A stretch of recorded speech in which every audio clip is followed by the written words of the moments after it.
नमस्कार विद्यार्थी मित्रांनो.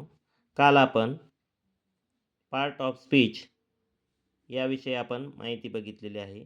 आज आपण टेन्स म्हणजे काळ याविषयी आपण माहिती बघणार आहोत. काळाचे प्रामुख्याने 3 प्रकारामध्ये वर्गीकरण केले जाते.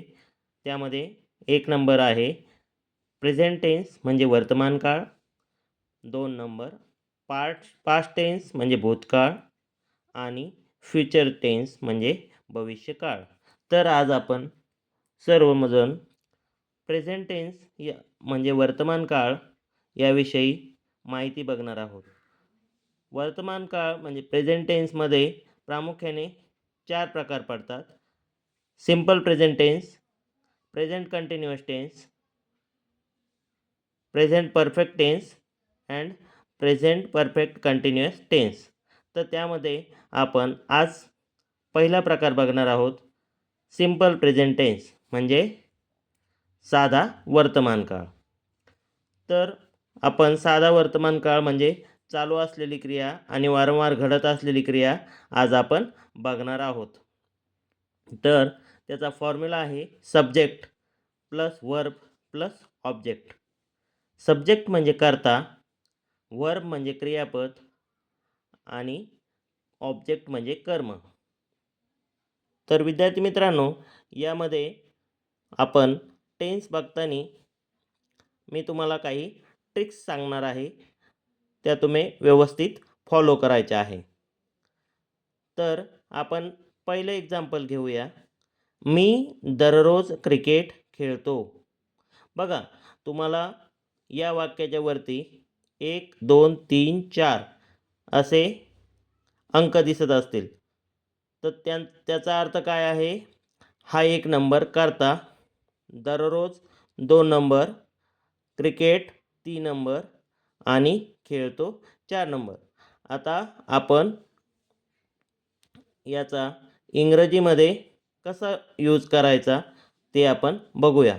बघा, यामध्ये ज्या वेळेला आपण इंग्रजी वाक्य घेतो किंवा इंग्रजी सेंटेन्स घेतो, तर त्यामध्ये आपण जे नंबर दिलेले आहे त्यामध्ये 1, त्यानंतर 4, त्यानंतर 3 आणि 2 या पद्धतीने आपण इंग्रजीमध्ये त्याचा उपयोग करतो. सामान्यतः इंग्रजीमध्ये कर्ता आपण पहिले घेतो. ठीक आहे. मी म्हणजे आय कर्ता आपण पहिले घेतलेला आहे. त्यानंतर क्रियापद घेतो आपण. आपला सब्जेक्ट घेतला कर्ता. त्यानंतर आपण वर्ब घेतो. वर्ब काय आहे? खेळणे. खेळणे म्हणजे प्ले. काय खेळतोय तो? 3 नंबर. क्रिकेट खेळतोय. बरोबर? आपलं ऑब्जेक्ट आलं. सब्जेक्ट प्लस वर्ब आणि ऑब्जेक्ट. केव्हा खेळतोय? तो दररोज खेळतोय. त्यासाठी आपण काय केलं आहे? हा 1, हा 4, त्यानंतर हा 3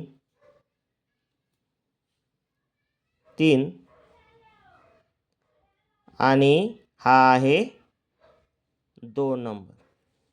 आलं लक्षात सर्वांच्या? त्याचप्रमाणे आणखी माहितीसाठी खालचे वाक्य बघा किंवा खालचे सेंटेन्स बघा. 2 नंबर. सेकंड नंबर काय आहे? ती पत्र लिहिते. काय झालेलं आहे? लिहिण्याची क्रिया घडलेली आहे. कोण लिहित आहे? ती. तर करता काय येईल? शी. म्हणजे काय येईल? याचा 1 नंबर तसाच राहील. बरोबर? त्यानंतर आपलं काय आहे? कर्म. कर्म काय आहे यामध्ये? लिहिणे म्हणजे येईल 3 नंबर. बरोबर? त्यानंतर काय लिहिते ती? पत्र लिहिते. मग हे काय येईल? कर्म. कर्ता, क्रियापद आणि कर्म. त्याचप्रमाणे 3 नंबरचं आहे आपलं, तो गाणे गातो. काय आहे? गाण्याची क्रिया घडलेली आहे इथं. कोण गातोय गाणे? तो. काय गातोय? गाणे गातोय. म्हणजे सब्जेक्ट काय येईल इथे? सब्जेक्ट येईल ही. तो गातोय ना. ठीक आहे. सब्जेक्ट तो. काय झालेलं आहे, कोणती क्रिया घडलेली आहे, क्रियापद काय येईल, सिंग, गाण्याची क्रिया घडलेली आहे. त्यानंतर येईल काय गातोय तो, गाणे गातोय, हे झालं आपलं कर्म, तर ते येईल 2 नंबर. आलं लक्षात सर्वांच्या. त्यानंतर नेक्स्ट आपण आणखी एक सेंटेन्स घेतलेला आहे इथे. तर ती पुस्तक वाचते. कोण पुस्तक वाचते म्हणजे आपला कर्ता काय आला, ती. काय वाचते, पुस्तक, हे झालं कर्म. काय करते, वाचते, ही झाले क्रियापद. म्हणजेच 1 नंबर कर्ता येईल, 2 नंबर क्रिया घडलेली, क्रियापद येईल, 2 नंबर क्रियापद, आणि काय वाचते, पुस्तक म्हणजे कर्म. आलं लक्षात. त्याचप्रमाणे इथे आपण एक आणखी सेंटेन्स घेतलेला आहे आपल्या माहितीसाठी. गणेश पाणी पितोय. गणेश काय करतोय, पाणी पितोय. मग गणेश काय येईल, करता येईल 1 नंबर. त्यानंतर काय करतोय, पाणी पितोय, तर इथे येईल 3 नंबर. आलं लक्षात. आणि त्यानंतर काय करतोय तो, पाणी पितोय. पाणी पिण्याची क्रिया घडली, येईल 2 नंबर. म्हणजे आपलं कर्म काय आहे, क्रियापद काय आहे, आणि कर्ता काय आहे. बघा इथे या ठिकाणी